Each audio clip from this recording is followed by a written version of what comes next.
membuktikan Dia hidup. Sebab Dia hidup, ada hari esok. Pada pagi yang indah ini bersama dengan keluarga besar di kampung Tambelar ini, kami kembali membangun mesbah kami di tengah-tengah kampung ini Tuhan, bersama-sama.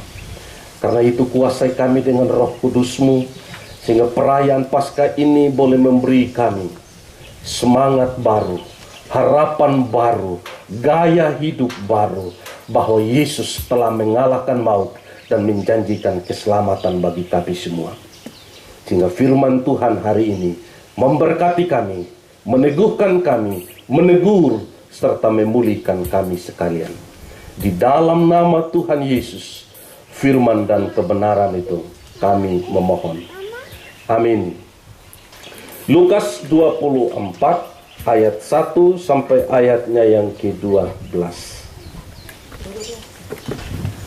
Demikian sabda Tuhan. Kebangkitan Yesus.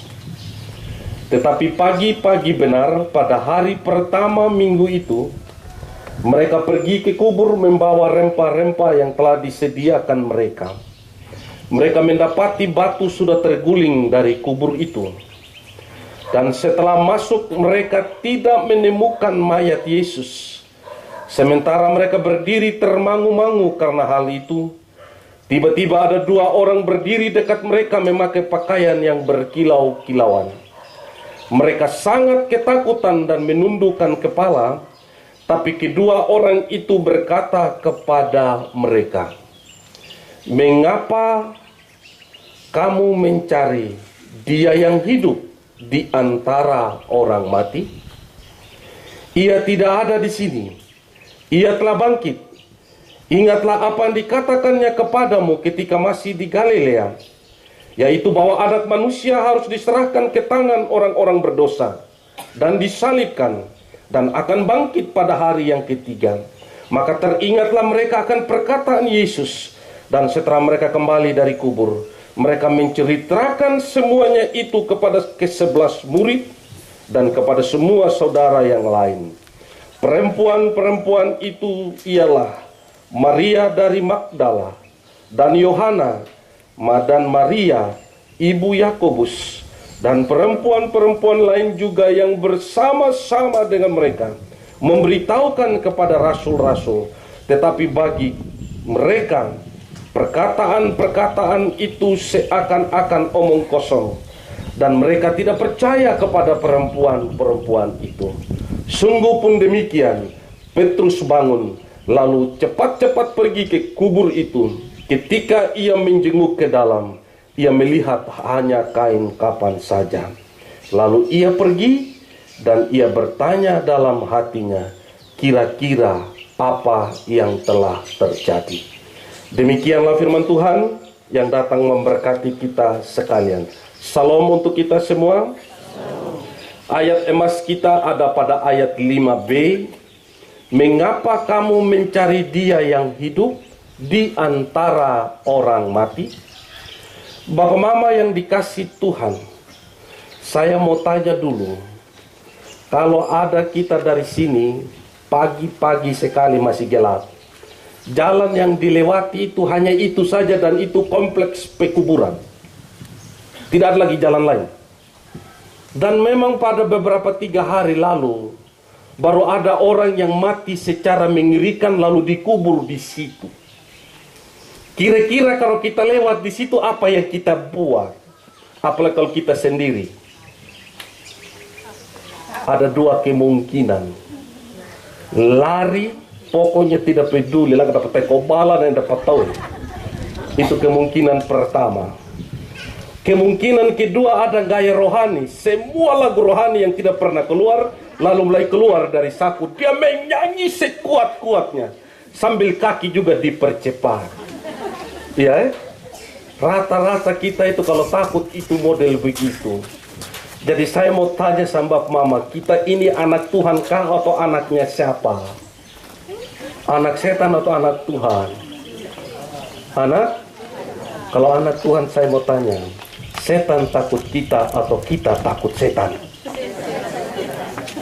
Memang sejatinya setan takut kita, tapi kenyataan hari-hari ini kita takut setan.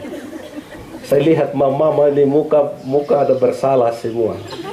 Karena itu yang biasa yang mama yang sudah pernah hamil keluar malam jam 6 itu pasti ini paku di bawah, itu sisir besi taruh di sini. Kasihan itu mama dompu rambut, itu mahkota bukan toko bangunan. Amin. Karena itu jangan bikin susah diri dengan itu. Iblis tidak takut kita pun anak paku. Tuhan Yesus saja dia coba yang adalah Tuhan, apalagi kita. Amin. Nah karena itu Bapak Mama, dalam perasaan yang demikian, pagi-pagi sekali, baru yang pergi ini bukan laki-laki, para perempuan. Kira-kira yang lebih tahan banting laki-laki kah atau perempuan? Mayoritas laki-laki, tapi ada juga kemungkinan tergantung. Karena ada juga ibu-ibu yang gaya seperti bapak-bapak. Ada juga bapak-bapak yang gaya seperti ibu-ibu. Di Tambelar sini tidak ada suami takut istri. Yang ada adalah istri takut suami. Karena kita masih orang loli. Tapi di tempat lain ada juga yang begitu. Di sini tidak ada. Nah, karena itu Bapak Mama, waktu mereka pergi di sana, ada hal menarik dari perayaan Paskah ini. Bahwa Paskah adalah Bapak Mama berita yang bertolak belakang dengan apa yang menjadi kebiasaan kita manusia. Hari ini membuat orang hidup menjadi mati dan orang-orang mati menjadi hidup. Itu Paskah. Amin. Kasih tahu kiri kanan, orang hidup jadi mati, orang mati jadi hidup. Salam kiri kanan kita semua calon mati, camat. Benar. Orang hidup pasti mati, tapi Paskah adalah orang mati pasti hidup. Itu Paskah. Sehingga tema kita tahun ini, kebangkitan Kristus memberi harapan baru. Ini poin yang pertama. Jadi berita Paskah hari ini Bapak Mama yang kita yakini dia mulai dengan kenyataan yang terbalik. Orang yang hidup pada mati, sedangkan dia yang mati menerima kembali kehidupan. Itu berarti Paskah datang kepada kita keluarga besar di Tambelar ini sebagai sebuah peristiwa yang mempunyai daya jungkir balik yang luar biasa. Waktu saya khotbah begini hari ini, coba lihat kiri kanan, luar biasa. Luar. Tapi ada bapak-bapak waktu saya khotbah di satu tempat, dia bilang, tidak Bapak Pendeta, biasa di luar. Amin. Di sini tidak ada toh? Semua luar biasa. Paskah hari ini Bapak Mama adalah luar biasa. Kenapa? Kalau Jumat Agung itu menunjuk pada kematian, Paskah mengacu pada kehidupan. Artinya dalam Tuhan kita Yesus Kristus, Allah menaklukkan budaya kematian, dan hari ini kita percaya kepadanya. Dia menawarkan budaya kehidupan. Amin. Kita tepuk tangan dulu sedikit. Ya, itu Kristen. Karena itu Bapak Mama, kehidupan ini sangat berharga dan mulia. Tidak boleh disia-siakan. Ia harus dihidupkan dalam setiap aspek. Sehingga waktu perempuan-perempuan itu datang pada waktu itu Bapak Mama, lalu malaikat Tuhan berkata, bilang apa Bapak Mama? Kenapa kamu cari dia yang hidup? Karena itu melalui firman Tuhan hari ini, Paskah bagi keluarga besar di Tambelar ini merupakan pengumuman dari Allah bahwa apa yang disebut oleh manusia itu sebagai kehidupan yang sesungguhnya itu adalah kematian atau kehidupan yang semu. Itu berita Paskah. Sebaliknya apa yang manusia sebut mati dihidupkan kembali oleh Allah. Sebab itu Bapak Mama, manusia sering membuat yang hitam jadi putih, yang putih menjadi hitam. Nilai-nilai yang seharusnya dijaga dan dipertahankan tetap hidup, manusia sembunyikan dan kuburkan. Sedangkan nilai-nilai yang seharusnya dikuburkan dan dimatikan, manusia berusaha keras membiarkan nilai-nilai itu hidup. Lihat dalam Alkitab secara jelas, waktu Yesus berdiri, Barabas berdiri. Kira-kira orang pilih yang mana? Tuhan Yesus yang dibebaskan kau atau Barabas? Barabas. Jadi kalau hari-hari hidupmu kita menemukan orang-orang seperti itu dalam kelompok bersama kita, dalam hidup bersama kita, jangan heran. Karena zaman Yesus peristiwa ini sudah pernah terjadi. Yang benar dikuburkan, yang jahat dihidupkan. Tidak apa-apa. Tapi toh pada akhirnya kita akan lihat ending yang terakhir. Yang ini tetap mati, yang benar tetap akan hidup. Yang tidak benar akan mati. Amin Bapak-Bapak.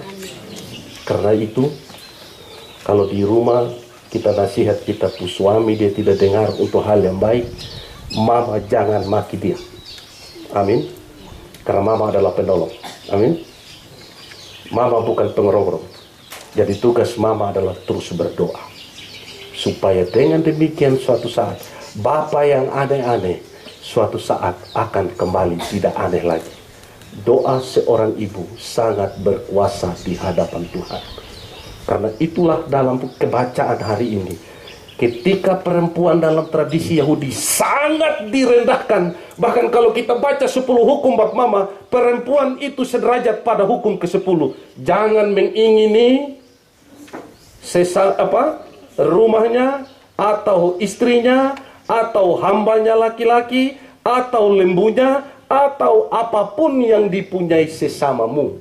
Lihat, perempuan sederajat dengan hewan dan barang. Itu dalam tradisi Yahudi.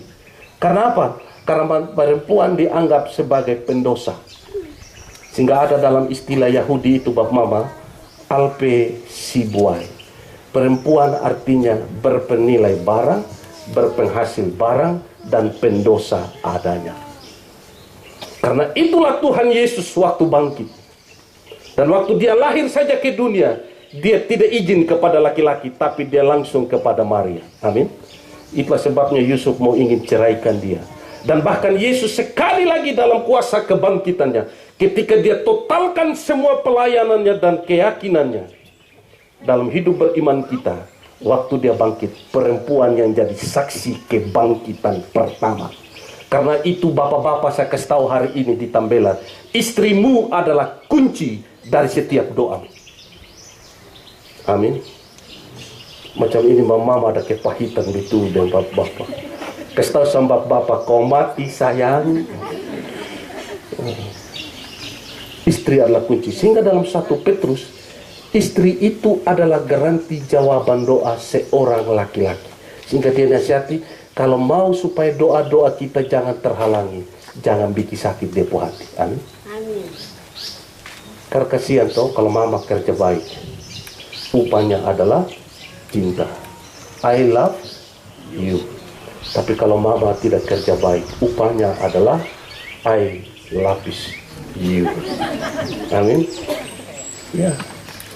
Kita tempatkan track ini. Kalau Tuhan Yesus yang adalah Tuhan bab mama, pada waktu kebangkitannya bab mama, dia angkat kita kembali bab mama. Saya minta supaya kita semua juga hari ini, kepala-kepala keluarga, ketika kita buat bespa dalam keluarga kita masing-masing, Tuhan punya rencana yang indah bagi kehidupan keluarga kita. Mungkin selama ini Bapak tidak pernah sembahyang buat mama. Amin. Ada bapak-bapak saya lihat tahu pemuka dan tidak mengaku saja, tidak pernah sembahyang. Amin. Buat mama. Tapi melalui virus corona ini, tunduk bapak harus bisa sembahyang. Walaupun baca saja juga tidak apa-apa, yang penting sudah.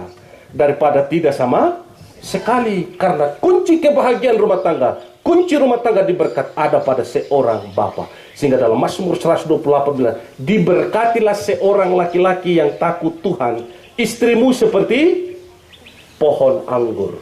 Amin. Coba angkat tangan sini mama, apakah betul kita pohon anggur?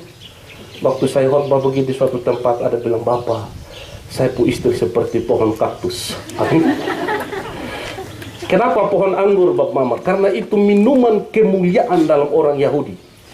Kalau Bapa takut Tuhan, pasti istri mulia. Dan anak-anakmu, janji Tuhan, sama seperti tunas pohon zaitun di sekeliling mejamu. Untuk tradisi Yahudi di Israel kemarin, itu pohon zaitun yang usianya sudah 2000 tahun lalu, waktu zaman Yesus, masih hidup di Taman Getsemani sampai hari ini. Itu berarti kalau Bapa takut Tuhan, Mama mulia, anak-anak kita akan bertahan di bumi dan mereka akan jadi berkat. Karena minyak zaitun adalah salah satu minyak yang dipakai untuk memberkati para raja dan nabi. Kita beri kemuliaan bagi Tuhan. Doa, suatu saat nilai-nilai busuk akan disingkap oleh Tuhan dan mereka tidak akan berdaya. Amin. Bagi Tuhan tidak ada yang mustahil. Ini poin yang kedua. Ketiga, ketika manusia boleh menyembunyikan nilai-nilai yang benar dan kubur agar nilai itu hilang untuk selama-lamanya, malaikat datang, ia menggulingkan batu penutup kubur itu sehingga nilai yang baik dan benar itu tersingkap. Para penjaga kubur itu gemetar. Mereka ketakutan. Kenapa mereka takut? Kalau kita baca dalam Injil itu, Bapak, karena apa yang mereka tutup, apa yang mereka sembunyikan selama ini yang jahat, sekarang dalam peristiwa Paskah oleh kebangkitan Yesus, yang jahat itu terbongkar. Sehingga mereka takut. Karena itu Allah sendiri yang membongkar hal itu. Mereka tidak punya lagi kuasa untuk menyembunyikan. Karena itu pada poin yang ketiga ini, saya mau sampaikan juga kepada keluarga di Tambelan.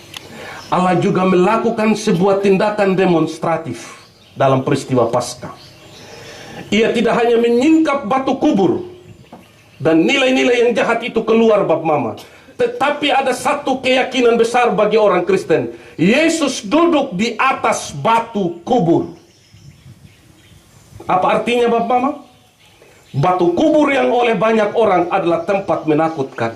Sekarang dalam kuasa Paskah, dia berubah menjadi tempat pemberitaan kabar baik. Amin. Itu kekristenan. Kasih tahu kiri kanan, Yesus itu luar biasa. Batu kubur yang menakutkan berubah menjadi fungsi mimbar kesaksian. Itulah tema kita tahun ini. Kebangkitan Kristus membangkitkan harapan baru. Kubur yang banyak orang diidentikan dengan tempat kematian dan akhir dari segala sesuatu. Firman Tuhan hari ini, maut telah dikalahkan. Biarlah kita juga boleh berkata seperti Paulus, hai maut, di manakah sengatmu? Karena itu bapak-bapak kita orang Kristen tidak takut mati. Sehingga ada satu pendeta senior, dia pesan bilang begini, cukup sudah waktu lahir kita yang menangis, orang lain yang tertawa. Ada sini yang lahir tidak menangis, kemungkinan tidak hidup. Pasti semua yang lahir harus menangis. Tapi jangan lagi waktu mati, kita hadap mati, kita lagi yang menangis, ketakutan. Tapi biarlah kita yang bahagia karena Yesus sudah menjadi sulung menyelesaikan kutuk maut itu. Sehingga biarlah orang lain yang menangis. Itu hidup jadi berkat.